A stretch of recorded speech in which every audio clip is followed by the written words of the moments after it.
Bonjour et bienvenue sur la chaîne de Nan Talk Goblin Noob. Aujourd'hui, on se retrouve encore une fois avec le fascicule numéro 49 et la partie des règles. Et aujourd'hui, on a pas mal de choses à voir ensemble pour la simple et bonne raison que on débute déjà par une charte d'unité. On va avoir notre bataille de la semaine et puis on a une grosse partie, un triptyque sur les tactiques de base. C'est notre premier triptyque sur les tactiques et on va voir ça tout à l'heure. La charte d'unité, évidemment, c'est celle des fiels revenants. Ces fiels revenants, donc, ce sont des terreurs qui sont sorties des profondeurs des cauchemars. Ombre et lumière clignotent autour de ces créatures fantomatiques, tandis qu'elles mordent et griffent leurs victimes, taillant en pièces ceux qui ne fuient pas à leur vue. Les caractéristiques sont assez simples. 5 de mouvement, 5 plus de sauvegarde, une bravoure à 6 et 2 blessures par figurine. Elles ne sont armées que de leur cerf et de leur croc, ce qui fait qu'une arme entre guillemets par figurine. Ce qui est important, c'est qu'elles ont quand même 3 attaques, elles touchent à 3, blessent à 3, donc c'est quand même assez balèze, et elles font un dégât par contre. Elles ont un champion, cette ombre rôdeuse, on l'a dit, est une championne, et elle va avoir, elle, une caractéristique d'attaque qui est supérieure à 1 par rapport aux autres. Donc elle va avoir 4 attaques au lieu de 3. Elles n'ont qu'une aptitude, ces fiels revenants, ils n'ont qu'une aptitude, cette aptitude s'appelle malice débridée. Donc ils sont redoutés à juste titre pour le plaisir sadique qu'ils prennent en infligeant la mort lente à leur proie.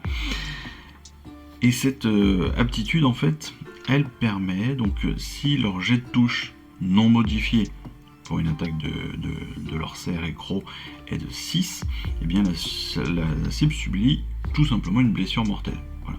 Et la séquence d'attaque prend fin, ce qui veut dire qu'il n'y a pas de jet de blessure ni de jet de sauvegarde. Ça veut dire quoi? Ça veut dire que, un petit peu comme sur les armes crottées de venin ou quoi que ce soit, voilà, on fait un 6 sur la touche, et bien on se retrouve avec une blessure mortelle. Je pense que c'est assez simple. Un 6 à la touche, blessure mortelle, c'est assez classique, malice débridée, on le voit dans le tutoriel. Bon, voilà, on a pas mal de jets, on a 5 figurines, dont une qui peut en lancer 4, donc on a 4 x 3, 12, plus 4, 16 attaques, 2, 4, 6, 8 x 2, 16, magnifique. Sur le jet de touche, on a 3, 6, ça donne 3 blessures mortelles, une figurine qui est éliminée directement, parfait. Vous voyez que c'est assez simple, assez peu d'aptitude pour ces fiels revenants, mais quand même une puissance de feu qui est assez intéressante, dans le sens où, encore une fois, elles touchent à 3, blessent à 3, et elles ont 3 attaques chacune. Cette semaine, on va voir quand même pas mal de tactiques, c'est ce que je vous disais.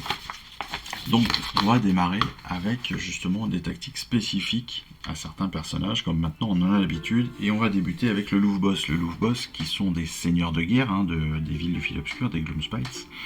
Vêtu donc d'une armure bricolée, un Louvre Boss commande en première ligne, encourageant, soutenant et intimidant ses grottes dans la bataille. Alors, des différents points positifs qu'on peut retrouver chez un Louvre Boss, même s'ils ne sont pas forcément évidents, c'est d'abord le soutien. Pourquoi ? Parce qu'en fait, le Louvre Boss a une aptitude qui s'appelle maintenant frapper-les pour de bon, qui permet d'infliger des blessures mortelles lorsque vous utilisez un ordre d'attaque en règle. Deuxième élément, c'est qu'il a entre guillemets une bonne défense. En tout cas pour un Gloomspite, c'est pas si mal, c'est-à-dire qu'il a une sauvegarde à 4+, et surtout il a une protection de 6+. Ce qui va lui donner donc quelques chances supplémentaires de pouvoir survivre à ces dégâts, ou même à des blessures mortelles. Par contre, à l'inverse, il a quand même peu de blessures, il peut encaisser que peu de blessures. En effet, il a que 5 points de blessure. Ça signifie que si ça passe, si la sauvegarde passe pas, si la protection ne passe pas, il peut ramasser assez rapidement.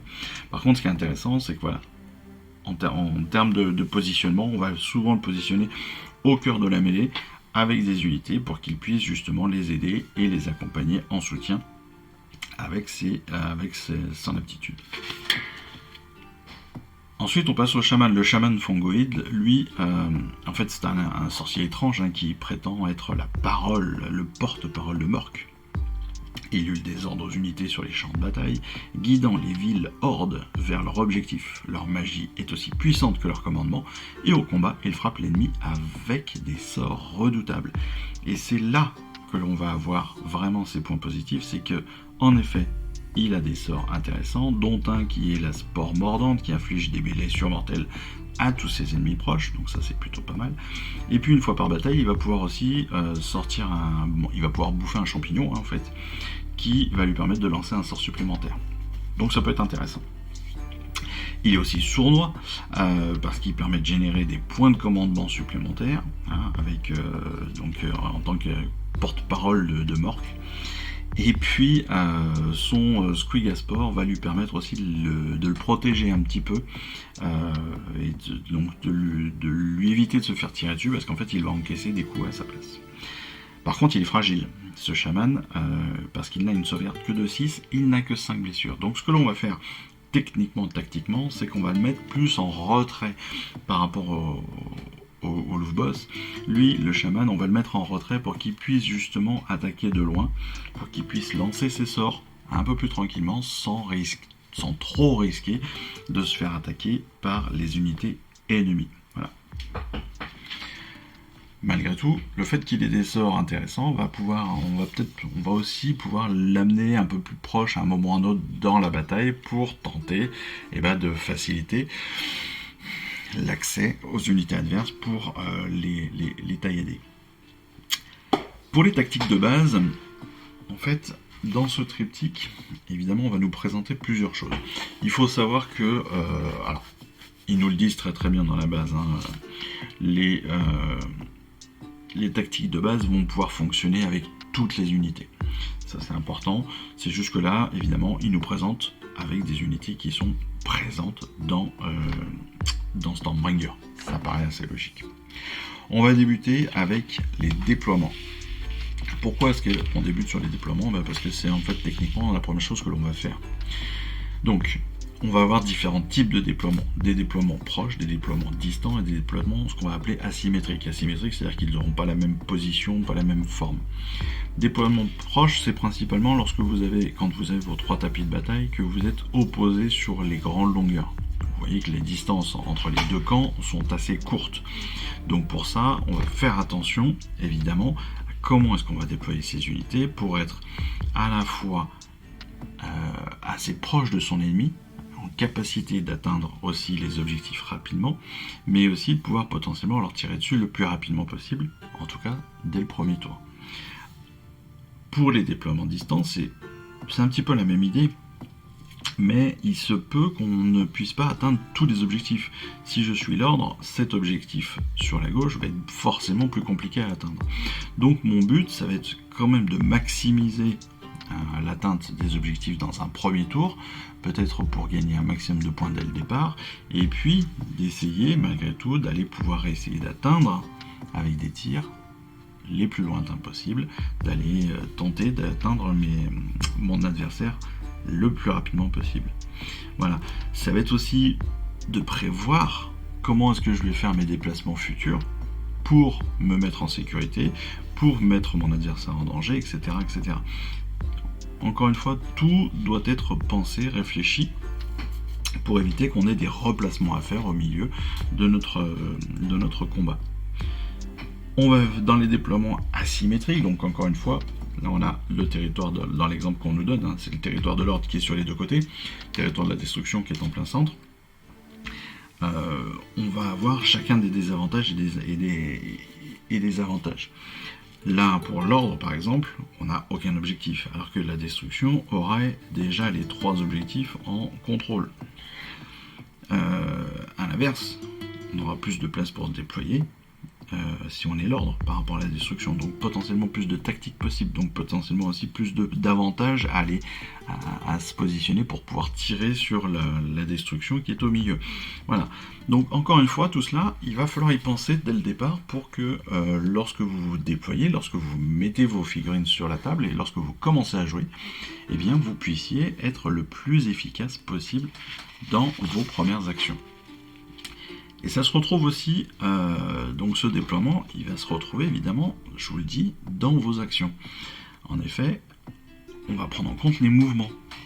Dans votre déploiement, évidemment, vous allez faire en sorte d'être le plus actif possible par rapport, entre autres, eh bien, aux objectifs. C'est-à-dire qu'un objectif qui est proche, vous n'allez pas mettre une unité la plus proche de cet objectif qui a le mouvement le plus important. Parce que justement, votre but avec cette unité, avec un mouvement important, ça va être d'aller essayer d'aller taper un autre objectif. Tandis que les unités avec un déplacement plus court vont pouvoir justement se rapprocher des éléments les plus rapprochés. Pareil pour le tir. Vous allez placer vos figurines en fonction de leur capacité de tir et potentiellement en fonction de votre adversaire. C'est-à-dire que vous n'allez peut-être pas vouloir tirer sur une unité de base tandis que vous avez un boss à côté. Et donc il va falloir aussi réfléchir à comment est-ce que vous positionnez, comment est-ce que vous déployez votre unité et votre armée pour que vous soyez le plus efficace possible pour taper le plus rapidement possible et faire des dégâts le plus rapidement possible. De la même façon, si on continue sur le déploiement, il va falloir aussi penser à des situations de jeu. On le rappelle, le chaman Fongwei, on l'a vu, c'est un personnage qui est quand même assez fragile, mais qui a pas mal d'aptitudes pour lancer des sorts et pour donner de l'aide aux autres. Et bien ce que l'on va faire, c'est qu'on va utiliser par exemple une unité en écran, c'est-à-dire qu'on va la mettre en avant pour que si les Griffdog, ici dans l'exemple, viennent attaquer, eh bien soit ils sont obligés de contourner ces archers Lune-Clan pour venir attaquer le chaman, soit ils doivent détruire d'abord l'unité d'archers pour attaquer le chaman. Donc ça aussi, ce sont des choses qui se prévoient, qui s'anticipent, pour que ce soit le plus efficace possible. Pareil ici, on nous parle d'obstruction. Alors l'obstruction ici, dans cet exemple, c'est quoi ? Eh bien c'est tout simplement un placement spécifique de nos unités pour que aucune ne puisse arriver à l'intérieur de façon stratégique. Là, on nous donne l'exemple de l'aptitude des éternels de l'orage qui est descendant de l'orage. Les descendants de l'orage, je rappelle la règle, en fait, c'est que ça nous permet de pouvoir placer des unités de réserve à 9 pouces de nos adversaires. Et ce, en début de notre tour. Et après le déploiement. C'est surtout ça qui est intéressant, c'est des unités de réserve qui arrivent sur le champ de bataille après le début de la guerre. Et donc le fait de placer comme cela en obstruction, c'est-à-dire nos unités toutes à moins de 9 pouces les unes des autres, permet de faire en sorte que les descendants de l'orage, par cette aptitude, ne puissent pas s'insérer au milieu de tout cela pour venir taper une fois à droite, une fois à gauche, ou voilà.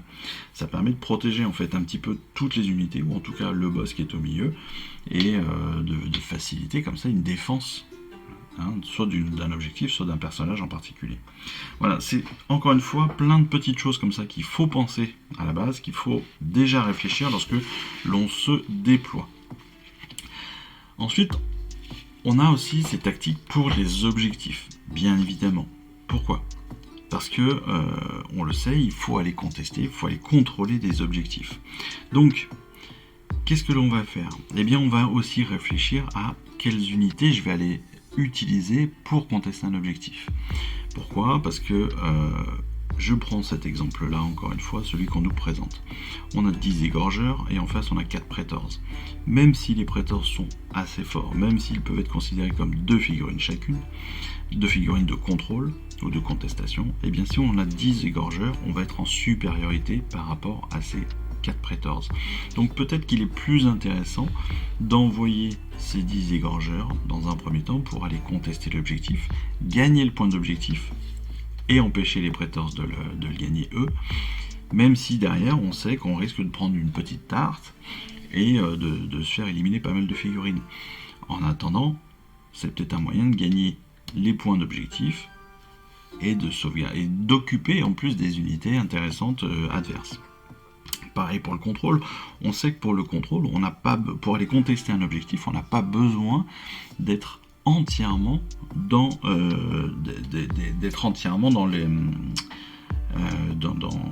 d'être sur l'objectif en lui-même. On a besoin d'être à 6 pouces de cet objectif. Donc ici, on peut simplement se retrouver à 6 pouces, être en contrôle tactique de cet objectif sans être directement associé à celui-ci.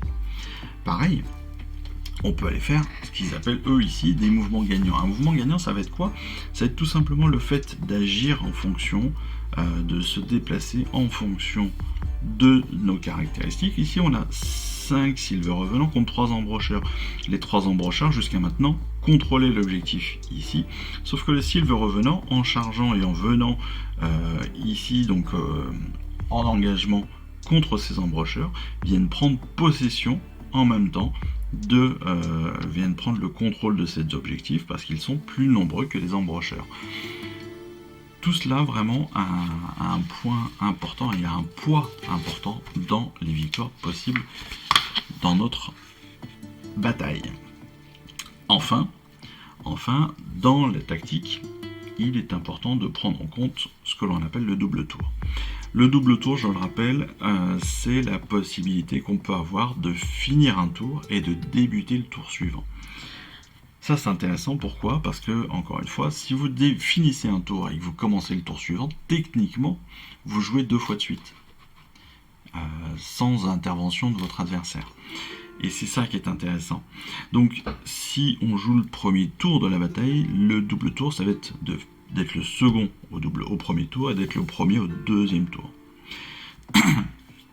Ce qui va être intéressant, c'est si par exemple on a beaucoup d'unités de tir, on sera à distance, mais on va pouvoir tirer 2 fois très loin à distance sur notre adversaire et donc potentiellement lui infliger des dégâts qui peuvent être assez considérables avant même de s'être rapproché pour le combat en mêlée.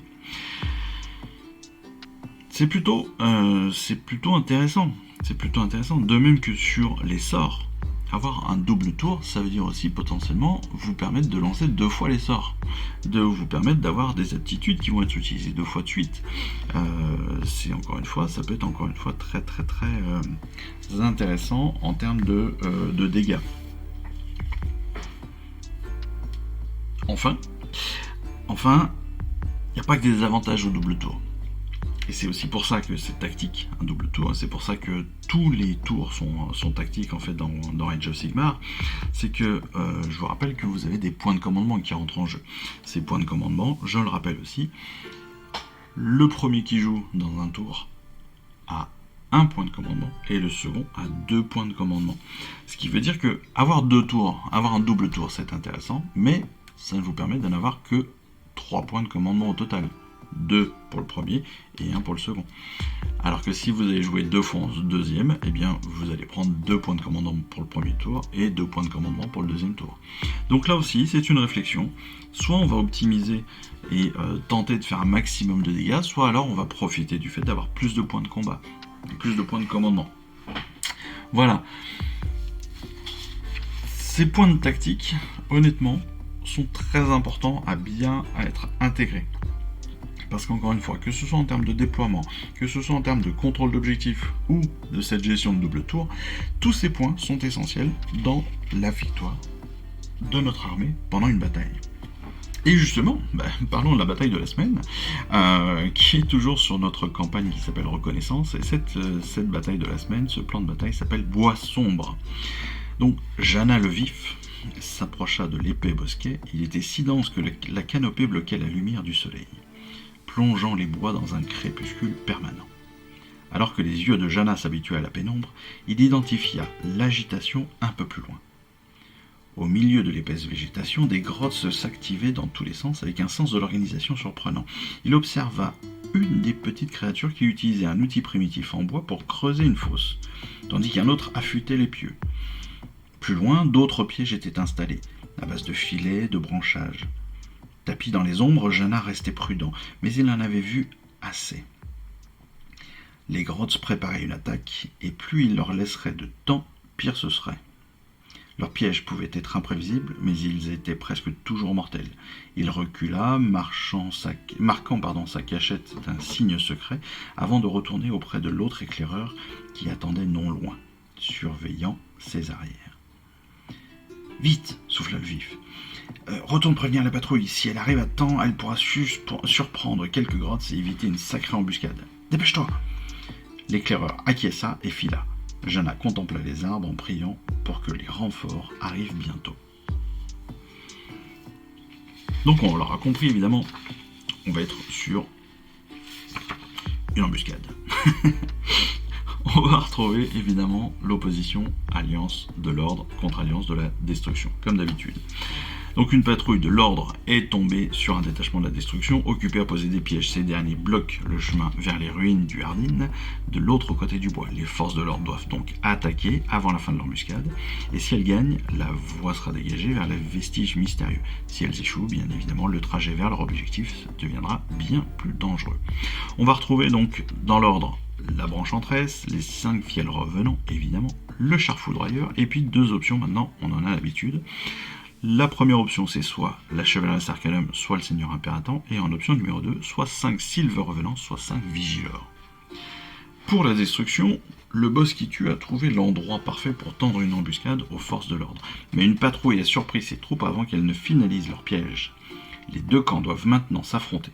Si la horde de la destruction triomphe, elle terminera son embuscade et freinera une partie de l'armée de l'ordre. Et si elle échoue, évidemment, elle affrontera Lost au grand complet. Sur l'armée de la destruction, on va retrouver Zarbag avec ses crevards, on va retrouver les 5 Bonegrots, la bande rusée, et seulement la bande rusée, d'après ce que je vois. On va retrouver en option numéro 1, soit le chaman et son grotte, soit le boss qui tue et son grotte. Et en option numéro 2, soit 10 embrocheurs, soit 3 embrocheurs, soit les 10 égorgeurs. Des choix bien spécifiques. Attention là aussi, parce que on n'est pas du tout, entre autres pour la destruction, on n'est pas tout à fait sur les mêmes quantités de personnages déjà, et puis sur les mêmes pouvoirs, attention, et sur les mêmes aptitudes de tir ou quoi que ce soit. Une fois cela dit, on va évidemment donc faire notre choix d'armée, on va choisir nos options, et on va pouvoir commencer à préparer notre bataille. Cette bataille va se faire sur 2 tapis de bataille, tapis 2 et 3, où on va placer des objectifs de façon linéaire, je dirais sur le centre de la table. 3 objectifs. On va placer à tour de rôle toutes les pièces de l'antre primitif, voilà, avec, comme habitude, il faut qu'elles soient à plus de 3 pouces les unes des autres, et à plus de 3 pouces des objectifs. Le déploiement se fait au dé, comme d'habitude. Le gagnant déploie son armée en premier, entièrement dans son territoire, puis l'autre joueur dans son territoire, lui aussi. Le premier tour se fait sur un jet de priorité, comme d'habitude. La bataille se durera 5 rounds, comme d'habitude. Et pour les points de victoire, on a toujours un point de victoire pour un contrôle d'objectif, un autre point de victoire si on en contrôle au moins 2, et un 3e point de victoire possible si vous contrôlez plus d'objectifs que votre adversaire à la fin de votre tour.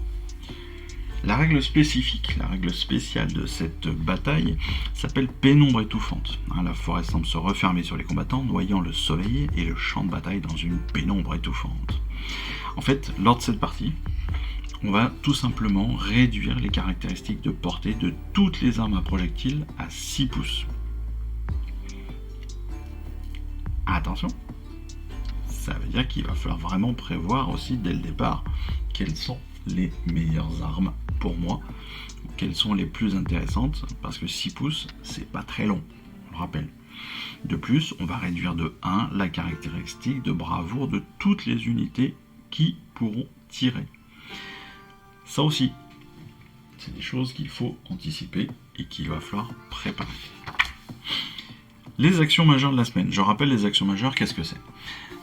On a Yann et Eve, 2 personnes du studio de Warhammer qui préparent ces fascicules, qui préparent ces batailles, qui ont joué cette bataille donc d'ombre sombre, de bois sombre, pardon, et qui nous décrivent en fait 4 moments essentiels de leur bataille à eux. Ici, dans le tour de l'ordre 1, en fait, le choix s'est fait sur les vigilors face donc aux égorgeurs. Et en fait, les vigilors utilisent donc Descendant de l'orage justement pour atterrir sur un objectif. L'idée, encore une fois, Descendant de l'orage, c'est une unité de réserve que l'on vient positionner à plus de 9 pouces de son adversaire en début de son tour. Il tente en plus de charger les égorgeurs pour protéger justement cet objectif qu'ils viennent d'acquérir. Sauf que le jet de charge échoue, mais elle gagne quand même un point de victoire du fait du contrôle de l'objectif. Tour de la destruction numéro 1, c'est l'inverse, c'est justement Yen qui réussit lui son jet de sauvegarde, et son jet de charge, pardon, et donc il charge les Vigilors. Ce qui est intéressant, c'est que son unité étant plus grande, c'est l'exemple qu'on a vu tout à l'heure, son unité étant plus grande, plus importante, plus imposante que celle des Vigilors, eh bien, il va gagner, il va contester l'objectif et gagner lui aussi un point de victoire à la fin de son tour. Ça, c'est vraiment deux éléments très importants, et en particulier celui de la destruction. C'est pas parce que nos unités sont plus faibles que elles sont moins importantes dans une victoire. Non, dans ce cas-là, on le voit bien, on peut aller contester un objectif avec des unités qui sont beaucoup plus faibles. Les égorgeurs sont évidemment beaucoup plus faibles que les Vigilors, mais le fait qu'ils soient en nombre permet d'aller contrôler un objectif. Troisième exemple, c'est le tour de la destruction numéro 3, où on a Noboingrots qui charge donc les fiels revenants, et Eve, donc c'est elle qui détient la force de l'ordre, qui avait positionné sa branche enchanteresse juste derrière ces fiels revenants pour la protéger des attaques. Et bien, les revenants subissent des pertes, mais résistent aux assaillants. Ce qui fait que, ok, les fiels revenants ont perdu des figurines, mais techniquement, la branche enchanteresse n'a pas été touchée. Pourquoi ? Parce qu'elle a mis son unité de fiel revenant en opposition, en protection de sa branche enchanteresse. Dernière action majeure, le tour de l'ordre numéro 4. Ici, le char foudroyeur donc charge les Boingrots avec un jet de 9 pouces, ce qui est supérieur à la portée du grand arc. Donc, d'orage lui charge, de l'aptitude Azir déchaîné tue les 4 Boingrots restants.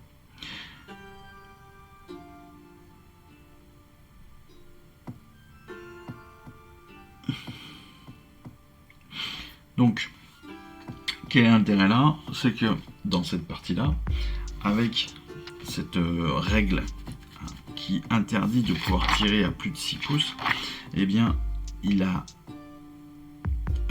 empêché en fait le char de pouvoir tirer, et donc en chargeant derrière, il a pu se rapprocher de l'unité de Boingrots, utilisant derrière ses capacités de combat en mêlée, il va pouvoir tirer et tuer les Boingrots restants. Voilà. Encore une fois, toutes ces actions majeures, au même titre que les tactiques que l'on a vues, doivent nous permettre de nous améliorer dans notre pratique. Parce que en réfléchissant à ces différents éléments, on va aussi anticiper sur comment est-ce que je vais positionner mes figurines, comment est-ce que je vais jouer, comment est-ce que je peux tenter des choses pour essayer d'améliorer mes actions et ma tactique, et donc mes résultats finaux. Voilà. J'espère que tous ces éléments-là seront bien compris, j'espère que j'ai été assez clair dans ces explications. En tout cas, il ne me reste plus qu'à vous souhaiter à tous une excellente fin de semaine, à vous rappeler, bien sûr si ce n'est pas déjà fait, de vous abonner à la chaîne, de mettre des petits pouces, des petits commentaires positifs. Encore une fois, les négatifs, gardez-les, on s'en fout. Et puis pour le reste, je vous souhaite à tous une excellente fin de semaine, et puis je vous embrasse, et je vous dis à très vite. Allez, ciao, bye bye. Je vous remercie d'avoir suivi cette vidéo. Si ça vous a plu, bien abonnez-vous, lâchez un petit like et un commentaire, et suivez-moi sur Instagram où je poste régulièrement des photos de mes dernières réalisations et dernières peintures. Et puis comme il est maintenant de tradition sur la chaîne, je vous souhaite une excellente fin de journée, et surtout, lisez bien, collectionnez bien, assemblez bien, peignez bien et jouez bien. Allez, je vous embrasse et puis je vous dis à très vite. Allez, ciao, bye bye.